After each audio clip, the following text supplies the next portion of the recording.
That's part of the Zoom functionality. Some of you are probably old hat to doing this whole online webinar thing. If you're not, then look at the bottom of your screen. It should be down in the Zoom functionality. When you hover over it, there'll be a Q&A box.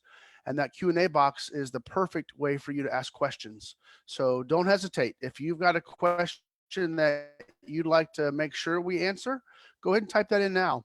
If you don't yet, but want to, go ahead and find that Q&A box so that you are able to quickly ask that question. In some cases, we'll do our best to answer those questions while we are doing the presentation. Other questions we'll save to the end, and we're definitely going to save some time for questions. And we'll promise you this: if we don't get to your question today, or if it's a question that we want to take offline and talk to you about, we'll be glad to follow up. And we'd encourage you to follow up with us as well. You'll see our names at the end of the presentation and email addresses, so you can always reach out to us.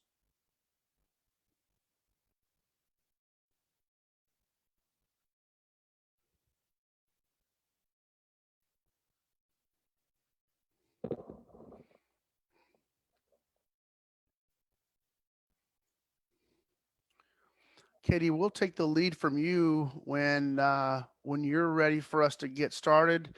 I see that we're just a couple of minutes past the half hour here. Let us know if folks are having any issues getting in, and if not, let us know how you want to kick it off here. I think you're ready to go anytime. I've got you broadcasting on Facebook Live as of about 10 seconds ago, so feel free to get started. Well, team, let's do it then. Let's get this rolling. We've got a lot of great content to walk through with you here, and as we do it, I'll make a quick welcome and we'll get this thing kicked off. So I first want to say welcome to all of you. Thank you for making time to be part of this, whether you're joining us live on the webinar through Zoom or if you're on Facebook Live. Either way, we're so glad to have you. My name is Jim Bush, and I'm the president of the Winkler Group, and it's going to be my privilege to moderate our conversation today as we walk through this together. I want to first, before we go any further, want to take a moment and say thanks to Katie and the entire team at Charity Proud for giving us this opportunity to partner with you on this. Katie and Charity Proud, thank you so much for this. You know, this is truly a time when our sector has come together. And in my 30 years of experience, I've not seen it like this, with organizations coming together and sharing and being there for each other. And you being on this today is just an example of that. Thanks to all of you. Thanks to Charity Proud, and thanks to the Winkler team. I appreciate you guys as well. And in saying that, let me take a moment and introduce our team. Wave when I introduce you. First, I'll start with Tim Winkler. Tim is, you probably recognize the Winkler name is in our firm's name. That's because 16 years ago, Tim founded the Winkler Group and continues to serve in a very direct way today as our CEO. Welcome, Tim. Thank you. Thank you for the opportunity to be here. Good morning. Our afternoon. I don't know what time it is now. Jessica Browning. Jessica is our other principal and the executive vice president of the firm. And Jessica, we're glad to have you as a panelist today as well. Thanks, Jim. Happy to be here. And certainly, last but not least, and I definitely mean not least, is Sarah Sprinkle. Some of you, if you know Sarah, you know her as Sarah Evans, but she's been married now. And Sarah Evans Sprinkle, and Sarah is the person on our team who does many things. One of those is being on the front lines as a senior consultant serving our clients, but also working with all of our clients and prospective clients on lots of other things as well, and is partly responsible for helping us get this whole webinar situated and organized today. So Sarah, thanks for that, and look forward to being part of that. And Sarah, you're going to be part of this today by helping us make sure we get all of our questions answered. And so you'll be monitoring that. And gang, before we get started into the content, again, find that Q&A bar at the bottom of your screen. It's part of the Zoom functionality. You might have noticed that everybody is muted, and that's because we want to make sure that we don't have any background noise, but those questions are super important to us. I'll be monitoring, as well as Sarah, throughout the presentation today. And this is meant to be a discussion. This is not meant to be simply a presentation. So please join us in that. So let's get started. So Jess, I want to set the screen with you here as we really think about looking at what we're seeing today versus what we saw in 2008. And I'll say this up front. We started this presentation we started doing this presentation a week into this pandemic. Because we immediately started to see similarities. And we also know that in 2008, we were on the front lines of this. The firm was. We were doing planning studies and campaigns and helping organizations fundraise, and we saw it firsthand. So we wanted to make sure that we started to get a message out there to the sector, the nonprofit sector, that said not just lessons that we've learned, but things you must do today. But first, let us quickly set that landscape, because we're going to talk about what 2008 fundraising looked like right after that market crash. And we're going to talk about some things that have already changed since then and what we're seeing in the market right now. So quickly, just refresh our memories of what did we see starting right after the market crashed in 2008. Yeah, thanks, Jim. You see that equity markets dropped 40%. That's huge. But just like we're seeing today, and what we'll talk about a little bit later, is charitable giving dropped only 4%. That means that even in the midst of this horrible economic crisis, people still gave. And we see that philanthropic growth really rebounded. It took a couple of years, but it came back, and as you can see from this graph, it came back in a big way. Look at just take a quick look at 2011 through 2018. That is exponential record growth in giving in the United States in roughly the 10 years after the 2008 crisis. And so, Jess and Tim, I'm about to come to you as we get started on this. Our reality is in 2008, it was tough, right? It started out hard. Organizations, people didn't have money. It was hard for organizations, but those organizations that continued to fundraise during that time saw the biggest growth, right? And those are the ones that not just survived, but this is about thriving. And that's an important word we're going to talk about as we walk through our discussion today. And we're going to shift right now because enough landscape setting. We saw that there were some tough times, but giving rebounded. Jess, as you said, we started to see that rebounding in 2011. But here's what we're saying today. We're already seeing new lessons that we did not see in 2008 about giving. And I think that's, Tim, where we want to start. So as we focus the rest of our time together, we're going to be talking about strategies that you as nonprofits need to be implementing right now. Some of you are, and fantastic. We've got some stories from some of our clients who are as well. If you're not, take this opportunity today to hear these messages. Get off the phone right now and pick up the phone, get off the Zoom meeting and pick up the phone and start making those calls. Get back to fundraising, reset what you're doing. That's going to be the lesson that you're going to hear for the rest of our time. And Tim, let's start with that. So new lessons that we've learned. Here is step one. We started the pandemic, right? Again, week one in that with this exact presentation, which we have since changed because the landscape's changed significantly. But our core message, Tim, has not changed at all. You got to keep fundraising right now, right? Yeah, so great points, Jim. I mean, what we saw in 2008 was a lot of people circling the wagons, and they were doing that to, I guess they were panicked and didn't know what to expect, and so they just hunkered down. And it took a while for them to rebound. Like Jessica's point, we saw it start to increase in 2009, but really wasn't until we hit 2011, 2012 where we started to see it really get its stride back, and then really record-setting gains after that. What we're seeing right now is so dynamic and it's so fluent. It's changing almost on a weekly basis. Now, the good news is it's changing on a weekly basis for the better for those of us in philanthropy and fundraising. But to your point, Jim, this deck was something we put together the first week of the pandemic, and it has completely changed in the last 4 to 6 weeks. And so what do I mean by that? Well, one thing we've seen is that donors are actually getting ahead of the organizations that they support. What do I mean by that? Well, donors are actually saying, unlike 2008, we learned some lessons, and we saw the disastrous effects and the devastation that took place to the organizations that really we care about and we believe have a vital function and service in our community. we're not going to let that happen again. So they're stepping up in ways that are unprecedented. We were on the phone with one of our clients last week. They told us they had in April, and April's not even done technically, they've had the biggest fundraising month in the history of their organization. They've had the biggest fundraising month in the history of their organization. They said, we have more money in the bank than we've ever had in the history of our organization. I can tell you right now, that was not the case in 2008. People were not, 9 or 10 or 9 or 10. Nobody was saying we have more money in our bank account than we've ever had before. That's incredibly encouraging, and it's incredibly telling, because what we're seeing right now are there some organizations who still have that hunkered down bunker mentality. They're thinking it's tone deaf if we go out and ask for money. They're thinking the other people have lost their jobs. We can't go out and solicit for our needs to keep us cash flowing and operational. And that's just simply not the case. And that's not our opinion. That's you're going to see some data that supports this at a national level.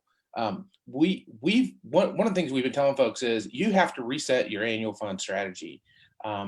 Maybe your annual fund was focused on certain issues prior to this taking place, but now you've got to really pivot and put together a 90-day strategy that's going to capture recurring donors, capture new donors. And we're seeing a big spike in new donors, and put together a retention plan. And we're going to talk about that a little bit.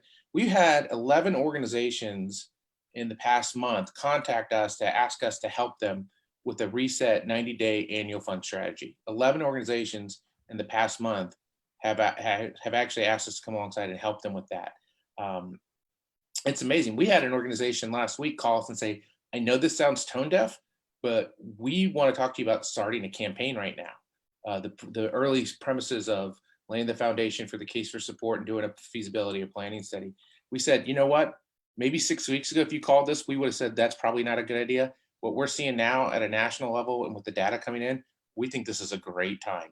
And I know that sounds counterintuitive and even potentially tone deaf, but the reality is the donors are leading this charge. The donors are the ones that are saying, we see you. And these aren't just frontline organizations, by the way. These are arts and cultural. These are animal shelters. These organizations represent the spectrum of our sector. And the donors are saying, we want to make sure you are viable. We want to make sure you get through this and not just get through it, but thrive.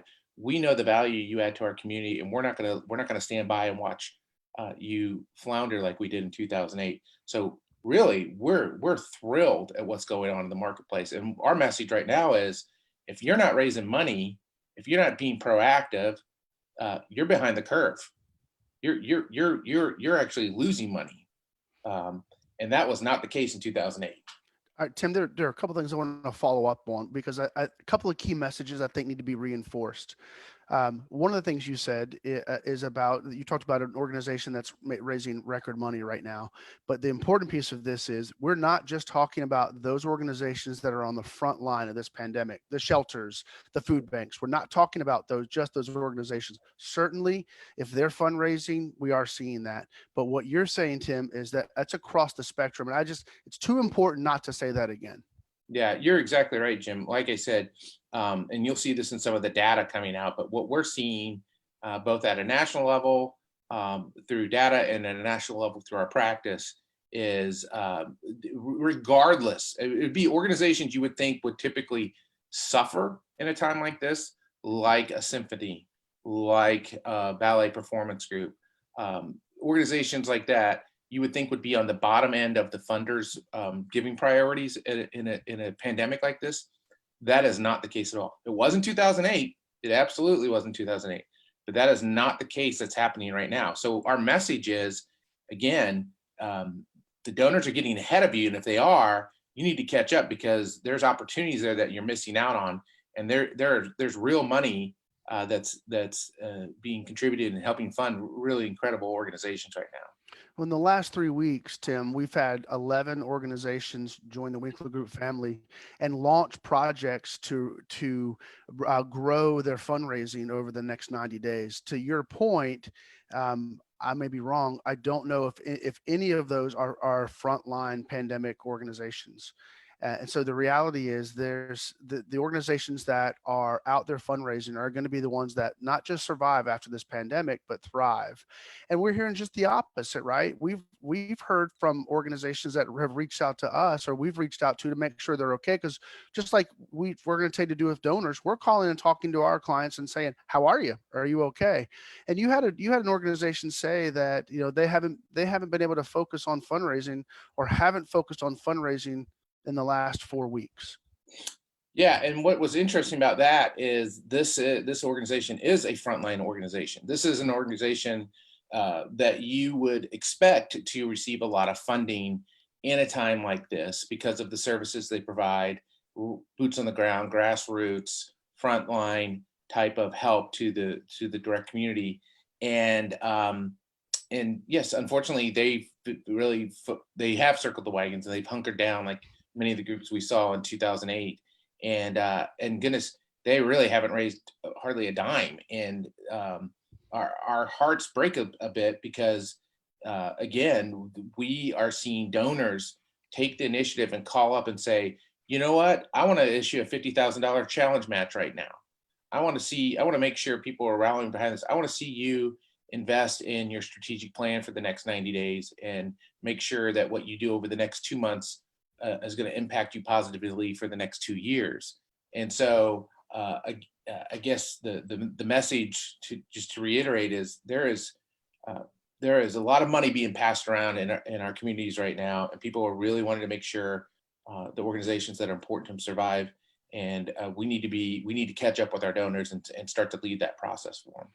Yeah, and the comment that you made that I think is worth, again, reinforcing just a little bit, Tim, and you don't have to speak this for a long time, but we're not saying be tone deaf. We're not saying ignore or act like there's no pandemic.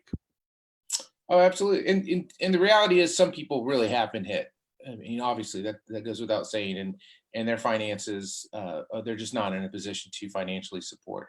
Again, we've talked about it. We will, regardless if somebody can support you or not. I mean, the messaging to them is we value you, and it's sincere and authentic. It's not fake. We value your involvement. We value your support, regardless if it's financial or not, for our organization. And it's important to reach out to those folks as well. But what we've seen is people assume that's everyone's case. People assume that everyone is being negatively impacted by this, and they're not. And what we've been telling folks is, you don't need to be tone deaf. All right. You want to be sensitive. You want to acknowledge the realities out there, but you also can't make decisions for your donors. And when you assume everybody is not in a position to support you, or assume that everybody would receive that message in a negative light, you're in essence making a decision for your donor. And that's not a good thing to do. You want to, with sensitivity and context, acknowledge the realities of the world, but also let people know your realities and what's going on, and your challenges and opportunities before them, and let them decide how they want to respond, and if they want to respond, and whether they respond with money or not, to thank them, because we know they care about you regardless. And so that's really important. And Tim, again, it's not just the Winkler Group saying this. We're hearing this, we're seeing data. What I love and our firm loves is to follow data, right? Data tells us what's really going on, and we use anecdotal information to supplement that. But the data is clear on this, Tim. And let's take just a moment and walk through this. So this is a nationwide survey that was just done, just getting the results of that in the last week. What is this survey telling us? Well, one, Jim, as you mentioned, it's a nationwide survey. So from California to New York, Washington to Florida, anywhere in between, this covered the country. Not only Hawaii and Alaska. We have some folks in Hawaii here. Let's include. Sorry, you do not need to be continental U.S. Bias. My apologies. And it covers every demographic. So from boomer and above to Gen Z, every type of demographic in the U.S., and it covers every spectrum of the nonprofit sector. So again, arts and cultural, animal focus, land trusts, education, schools, yeah, there you go, healthcare, and what we are calling in this time frontline organizations, food banks, shelters, things of that nature. And so it covers the entire spectrum. So that's important to understand. If you look at this slide, this is nothing but other than stunning for us. It's almost hard to believe this data, except we're seeing it also play out in our practice. 31% of all those people surveyed on this national poll said they plan to give more than they gave last year. 31% said they plan to give more than they gave last year. That was not happening in 2008. I can assure you of that. And if you take the bullet next to it, where 53% are expecting to at least maintain what they gave last year. Again, stunning. You've got 84% of the people in this country saying they will give at least more, if not, I mean, they will give at least the same amount, if not more, than they gave last year. Let that sink in for a second. Almost 85% of the donors in the US will give at least the same, if not more, than they did last year. If that's really the case, and that's certainly what we're seeing with all our clients across all the spectrums across the nation, then we're really standing without an excuse to get out and start to raise money. Now, we have to do it a little bit differently. We have to refocus our strategies. We have to refocus our messaging. We have to put it in context. We have to do it, but we are held accountable now if we're not doing it, because we're really neglecting our jobs. Yeah, I'd add to that. This is slightly different. We have to do it differently, like you said. We've had a lot of our clients reach out and say, we don't know how to fundraise or cultivate via virtual video conferencing like we're doing. So for the first time ever, we're offering a masterclass coming up on how do you cultivate and solicit and steward via virtual, because that's the new reality that we're in. But it's one that we need to embrace, because again, it's time for us to meet our donors where they already are. And I think that's the important theme here, is that our donors got there in most cases faster than we did, and they've shifted their thinking. This is something consistent with what we started to see after 2008, and by all accounts that we're hearing, we're seeing even more of this. And Tim, I'm going to stick with you on this. The results, the giving grows when we don't simply treat our constituency like an ATM, but we change that mindset of we think about, and I'm talking about every donor, not your top 20 only, every donor, we think of them like an investor. When we say that, Tim, that's something we think about all the time. What do we mean by treat them and think of them as investors? Well, that's a great point, Jim. And by investors instead of donors are, with my mind and your money, will accomplish great things. Which is a bit insulting. Investors we're partners in this. And as partners, I need you, not just your financial support, but I need your intellectual support. I need your emotional support. I need your insights. I need your perception of things. Your expertise. Their expertise. Investors want to know the inside scoop. They don't want a blanket generic communication statement that feels like it could have gone to anybody, whether they were supporting the organization or not. They want to get some inside knowledge, the raw, real-time data material, what's going on for you, the good and the bad. They want to see vulnerability. They want to see transparency. And they do want to have an opportunity to speak into that. And there are ways which you can provide a platform, regardless of the dollar amount, for people to speak into your realities right now. And we're helping people do that.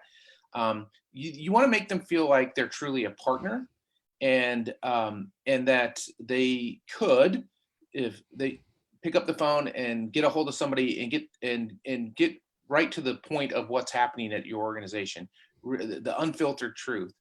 And that's really what investors are, right? They do more than just simply write a check. They engage with you and care about the success of your organization as much as you do, and sometimes more. And so that sounds like nomenclature. It sounds like terminology and a little play of words, but it's actually significant. The difference between thinking and approaching somebody as a donor versus thinking and approaching and interacting with them as an investor changes the entire landscape. And that's what we are trying to help folks do right now, and seeing real results as a consequence of changing that understanding. The data proves and continues to reinforce that donors want to know more. They want to hear what's going on. They want to be involved. I was talking to a land trust in the upstate of South Carolina recently, and they said that they're calling all of their donors, as many of them as they can call, and just saying, "Are you okay?" And for those donors that are okay, they're saying, "I'm okay. What can I do? How can I help?" And again, it is, and it's not just about cash, it's about other ways to help as well, helping each other, connecting.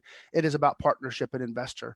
And it's about information. And Jessica, I'm going to turn back to you now to just quickly mention this, because I think again, we think it's an important fact here.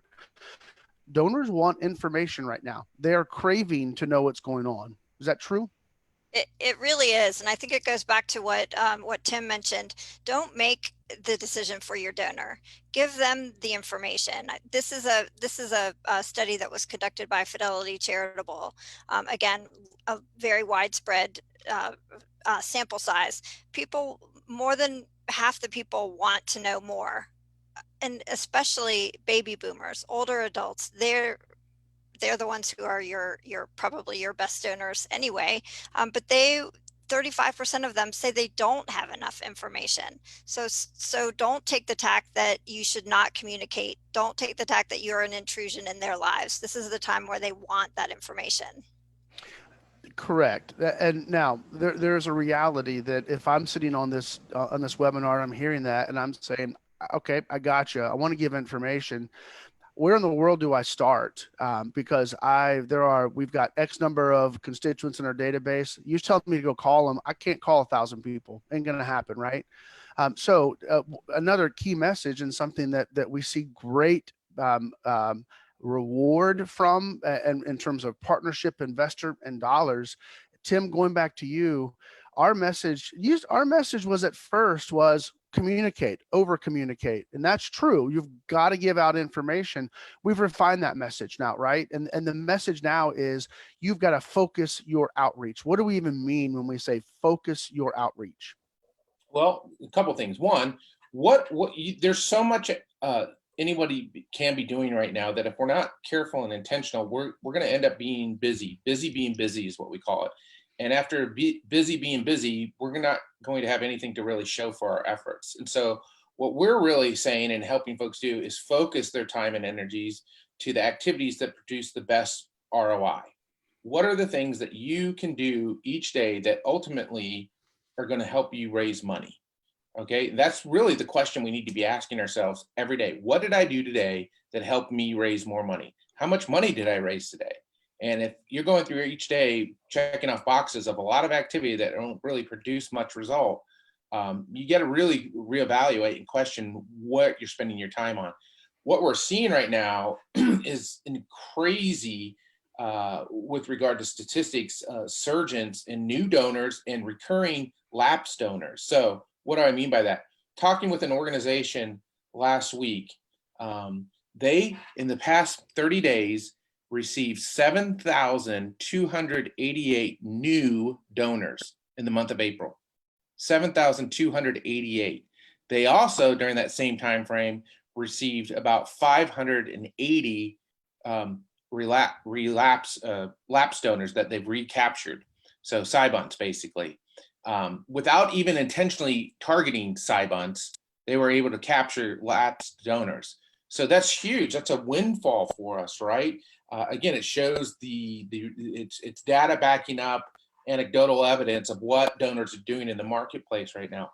But what we got to be careful with is not only recognizing and making the most of opportunities now, but what are we going to do down the road, specifically with regard to retention, and how we're going to keep this influx of new donors and keep these lapsed donors that we've now recaptured in the group. So thinking about segmentation of your time, thinking about constituency groups, and doing very specific appeals and approaches, be it virtual, be it email, be it different types of communication. I don't think now's the time to reinvent communication channels. I think you leverage and you use the communication channels you have in place to reach out to these folks. Certainly prioritization of your major gift pool and making sure they're engaged and know what's going on. This is a great opportunity and time to engage your board and volunteers in this process. Maybe they're not going to be frontline solicitors, but they can certainly be involved in the stewardship, the thanking, the engagement, the checking in. How are you doing? What's going on? Any questions I can answer for you? I mean, these are the type of things that we would say would really focus your outreach. And by focus your outreach, mean produce the greatest ROI for your time invested. Because at the end of the day, we're all putting in 80 hours a week right now, if not more. What are we doing that's going to help us raise more money? And that's the key. What are we doing that's going to help us raise more money? And to that, Jess, I'm going to turn to you to continue that part of the conversation. So we're saying focus your outreach, and we're also saying that you've got to be nimble. There are a lot of things happening right now, and especially our frontline organizations, those organizations that are on the front line of the pandemic. We've talked about the shelters and the food banks and the healthcare. Those organizations right now, can be a boom for them, for those who can fundraise. A lot of them are delivering those frontline services. A lot of those organizations are already saying that they're projecting that they're going to be in a bust this summer, right? And so that's critical. So that's a lesson learned for all of us. What is that lesson? What does that mean, and why does that matter to all of us? You're muted, Jess. Thanks. Yeah, thanks, Jim. Our plea to each of you is to focus on retention. Even if you're not on the front line, we know that so many organizations are receiving these record donations now. Look at 2017, unprecedented natural disasters, hurricanes, earthquakes, wildfires. I think there was 24% increase in new gifts. The very next year, it all went away. We know in nonprofits today that only about 20% of all new gifts will come in for the second year. So if you think about that, if there are 100 people on this call today, 100 people making a gift, 80 of them will not come back the next year. So really, our charge to each of you is to focus on the donors that you have now. Like we've mentioned, focus on targeted communications. Make them feel part of, like a partner. Make them feel invested in your organization. When you get new donors in, segment them and treat them like a new donor. Treat them as a new guest. Draw them in, acknowledge how important they are. If you do that, and you do that well over the year, they're much more likely to come back. And as Jim said, I spoke with one of our clients, a homeless shelter, and they are anticipating an unprecedented bust. So their planning right now is all going towards what can they do now to keep those new donors, those record levels of new donors that they've received over the past couple months. Yeah, Jim, if I could. Tim, go ahead. With regard to what Jessica's saying, just to affirm it, so with this unprecedented influx of new donors, it is really important, as Jessica mentioned, to acknowledge that you've flagged them and noticed that they are new donors to your organization. What we see a lot of organizations fail to do when they get new donors, they just send them acknowledgments and receipts and communication as if they've already been a donor, like they've just been lumped into the masses. There's nothing that signals out or specializes the individualness of their new donation. And so what we're saying is, right now, if you're seeing an influx of new donors, flag them, mark them, put together acknowledgments and even outreach that acknowledge they are new to you as an organization. You've known that. Now you're starting to make a connection. Now you're starting to feel like, hey, somebody's paying attention to me. And that's what the donors want to see. And to Jessica's point, what we're seeing right now is even some states are starting to loosen restrictions and get the economy going again. This is some of these organizations that have seen this huge influx of money come in are actually very worried, because when the government says, okay, we're back to normal and evictions can continue to take place, the power company can now move forward and turn off your power because you haven't paid your bill. Well, everybody's going to, the mass populace is going to feel like, great, we made it through. We're back on track. I felt good because I supported these organizations. Now everything's better. I can move on. Where these organizations are saying, we might actually feel the impact of it even more as the restrictions lift, because everybody else is going to move on with their life, and some unfortunate realities are going to happen for some of the people we serve. And so we're working with folks right now to help them plan for this unintentional bottoming out after things start to get better. And if that's not something you've thought about, I would argue you need to be thinking about that now.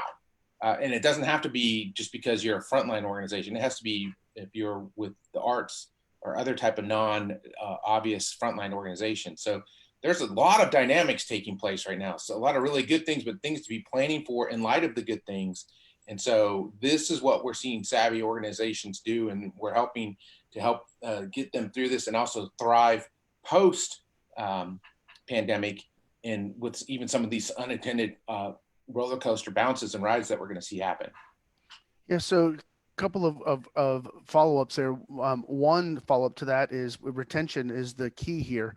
It's so important to us, and we think this is going to be the most, and it, by the way, should already have been, but now there's more exposure to it, right? The profile of it's raised. It's going to be what we need to focus on as a sector over the next year and longer.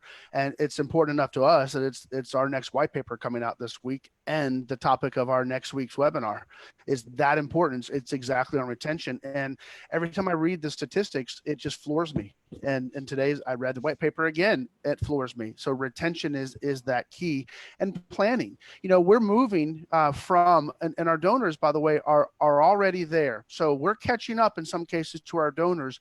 We've been in response mode, right? There are phases to this pandemic. We've been in response. We are still in response. Our donors, you guys, have already started to move into reset and grow. And that is really important. They're done with this. They're still supporting. They want to make sure the response is still there. But what they're saying to us right now is, you guys, you got to, what are you going to do next? What are we going to do? How are we going to grow? And so I think I'll take this one for just a minute.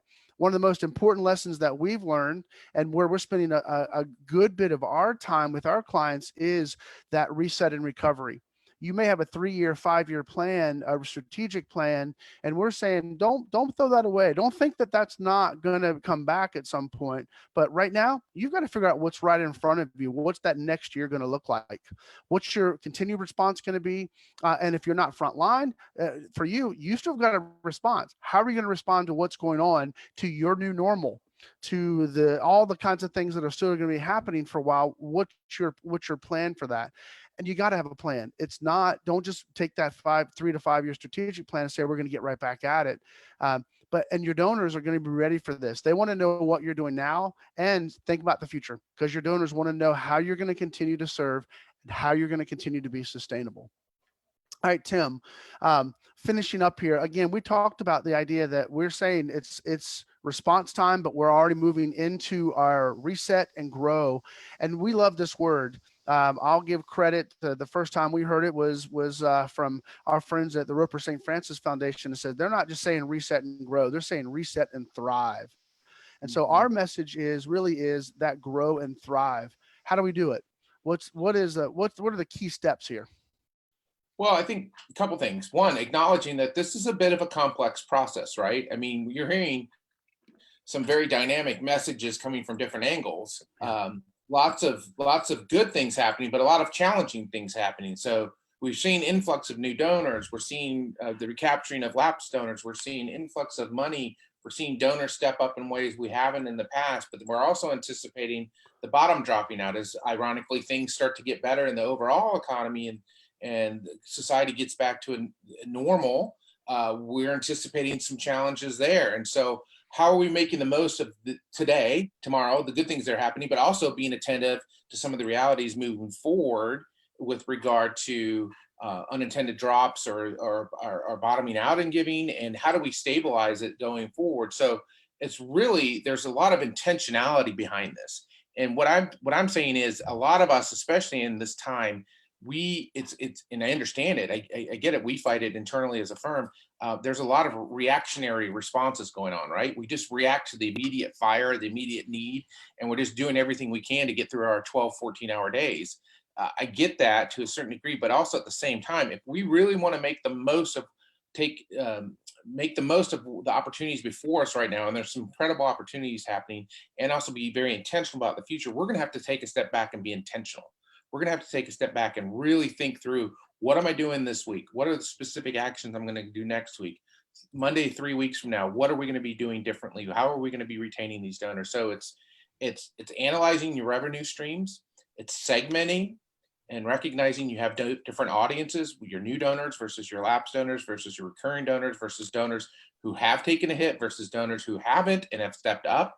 How are you going to be reaching out to these folks? How are you going to be soliciting them? How are you going to be acknowledging them? How are you going to be stewarding them? And what are you doing intentionally over the next 90 to 120 days to put together a plan for sustainability? So right now, I think that's what a lot of people aren't even thinking about, because they're being so reactionary. And so being able to take the necessary steps, give yourself some space during the day to put together your plans for sustainability. This is what we've been helping folks do right now.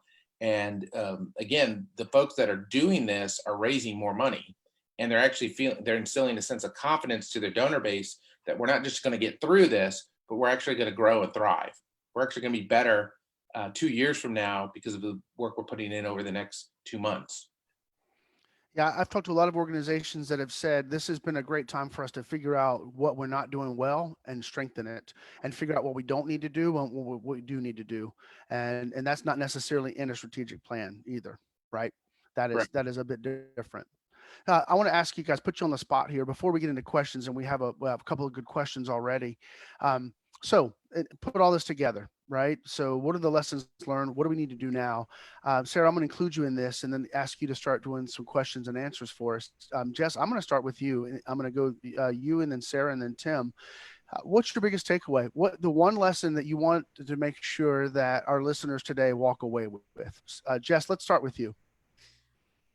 I think the biggest point that we can make is building those relationships. So much of a donor's investment is how they feel making that investment.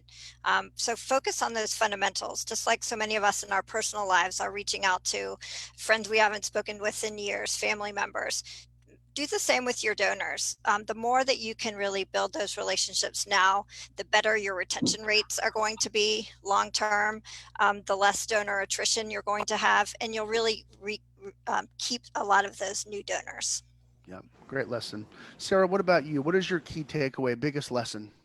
In my experience right now, the key takeaway is the time is now. The new clients that I've been working with since this pandemic, they've had a great foundation, but they really had to pivot. And so what we've been helping and instructing them to do is really figuring out how to sharpen and pivot a lot so they can thrive. It's not survival mode for them. They already had that foundation. They had the revenue streams. So what do you do to adapt to this new normal? Create new messaging, create those micro appeals, be specific and timely with your messaging. You always message to your donors, pivot that messaging. Also find new ways to engage them. We have the reality that we can no longer have one-on-one coffees anymore. So figure out new ways to still be in front of them. Is it Zoom? Is it Google Hangouts, Microsoft Teams, whatever it is? There's several things that you can do that are free to nonprofits that they can utilize to still be in the forefront. So do what you do, sharpen it, and really pivot to thrive. Awesome. And Tim, what about you? Biggest lesson? Well, just rounded up, 85% of the donors out there are going to give at least as much, if not more, in 2020.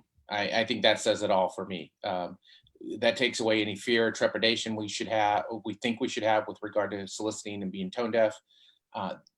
Don't let the donors get out in front of you, because right now they have been, and we're missing out as a result. So if 85% of the donors out there are going to give as much, if not more, then I need to be out in front of them making my case and making my appeal, and not to be apologetic about it, but to be confident in that our organizations are making a big difference, and we need to be viable and thriving through this, not only just now, but in years to come.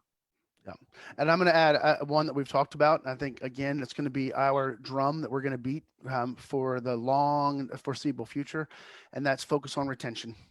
Get out there, focus on retention. I do not want to hear that if I have 100 donors, only 20 of them are going to give to me again next year.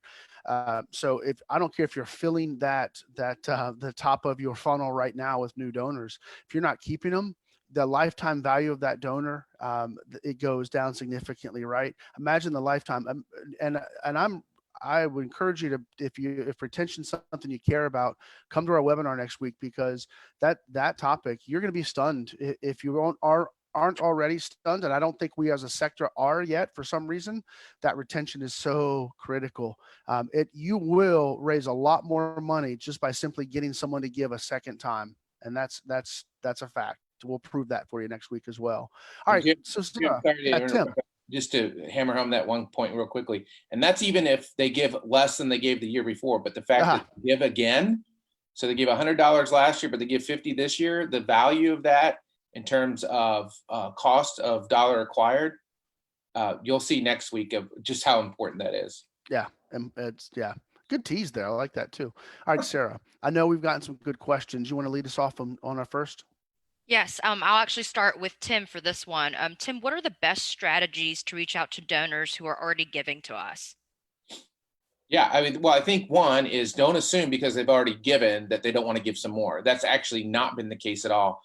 We were talking to one of our clients who are in the middle of a campaign, and they said, and this was even unsolicited, that one of their donors, when they came in to make their campaign pledge payment, gave 2 more gifts on top of their pledge payment in the 2 weeks following that, because they were being kept in the loop about the needs and the impact, the needs that the organization had, the impact that they were making in the community, and the donor felt so compelled they wanted to continue giving. So don't assume they don't want to give more. Don't assume they don't want to hear from you. I think with regard to communication, first, always we start off by thanking. And we acknowledge that the gifts they've made and how important it is during this time that they've continued to support us. Obviously, share impact, and the more granular you can get in sharing that impact is going to make a big difference. An individual's life, a little vignette of a story, connecting them and making them feel that personal connection. But then also, making them aware, and there's a variety of ways you can do that, and we're helping people do that right now. There's a variety of ways you can do it, but helping people stay aware that there's ongoing needs, because again, we can't make decisions for our donors, and we're seeing people making 2, 3, 4 gifts to an organization within a month because they keep seeing the ROI they're getting from their investment in you as an organization and the benefit these people are receiving. So it's an amazing time. But those would be 3 things I would think of when it comes to communicating with current donors. Absolutely. Great. And it's gratitude. And gratitude is a great way to engage your board and volunteer leadership. And Jim, I'd like to extend this question to you. What are other strategies and ways we can engage our board and leadership right now? I love that. One, keep them in the know. Make them feel like they're informed, because first of all, they're your biggest constituents, right? So they're those that can go out and share that message with you. Having your board members call and just check in. What I love about this opportunity right now is your board members don't have to have the answer to every question in order to make these calls, and just say, hey, I'm from this organization and I want to know how you're doing. How are you faring right now? And this is an opportunity that we don't ever get, is to just talk at a human level. And, if you get a question as a board member that you can't answer, in my eyes, that's the perfect opportunity to then have some follow-up and continue that conversation. And it's important to do that. I think the other thing that your board members need to do right now is advocate on your behalf. Your board members need to be out there spreading the story of why you're relevant. You may not be a frontline organization, but people come to you to solve a problem they care about solving. And your board members can be out there telling their story about why that's important. And if you are getting a lot of new donors, I think the third strategy is your board members are the perfect people to get out there and just say thank you. Again, it doesn't take a lot of training for a board member to call and say, you recently made a gift to us. I'm calling to say thank you. That is incredible. You matter so much to us. Thank you for being an investor, and thank you for being a partner. I have always believed this, and I will never not believe it in my work. 30 years of saying not all board members should be fundraisers, but all board members can be ambassadors. And Jessica, this one's to you in regards to fundraising. It's funny, out of the 11 new clients we've received in the past 3 weeks, this question has been asked by every single one. Do we continue to communicate with our donors? And if so, how do we craft that communication that's timely and resonates with them? You should absolutely still communicate with your donors. That's a definite. And like we've said, it's important to segment your donor base so that you strategically use your time. But I think monthly email updates to all of your donors is perfectly appropriate, but don't send an email just to send an email. It has to be something meaningful. It has to have a message that's compelling, something that you would want to read. But definitely communicate. Now is not the time to go silent. And please don't send out an email that says our response to the COVID-19 pandemic. No. Stop that. Please do not. And don't put pictures of the virus in your communications either. That's right. That's right. And speaking of stop doing that, guys, I hate to do this, but we have ended the time that we promised. And so, gang, if you're listening out there, we've put our email addresses here. Reach out. What we've been doing is organizations are reaching out and just talking about things that are happening. Let us be a resource for you. And we're happy to do that. Reach out to any of us because it'll get to all of us. We thank you for what you're doing. Keep doing the hard work that you're doing today. It is so critical. Don't stop. Keep planning. Retain those donors, and let's start to get past this response phase, and let's start to pivot towards our reset and growth phase. There's a lot of opportunity out there. Our donors are ready. They've already stepped up, and it's now time to continue and strengthen those partnerships. So on behalf of the Winkler Group team and on behalf of the whole team at Charity Proud, who we're so thankful to partner with today to make this presentation possible, I want to say thanks to everybody, and I hope you have a great day. Take care now.